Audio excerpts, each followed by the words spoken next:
छोरी एक piece biscuit त देऊ आफूले पुरै बिस्कुट भ्याउन लागेछ कि मलाई एक पिस दिन के किन नदिएको त नि अघि भन्न त मलाई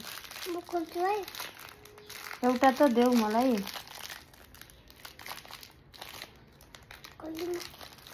देऊ न मलाई एउटा त अघि किन नदिएको त छिटो दे पुरै देऊ न बाबा पुरै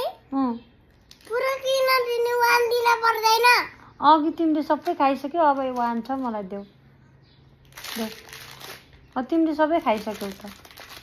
किरा बस्छ के किरा कहाँ बस्छ किरा यहाँ दाँतमा मेरो दाँतमा यहाँ मुखमा पर्छ हो र बिस्कुट खायो भने कस्तो छुची रहेछ म खान्छु देऊ न प्लिज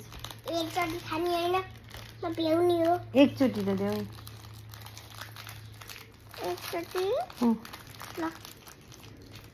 पुरै कच्ची चाहियो पुरै दिनु है पुरै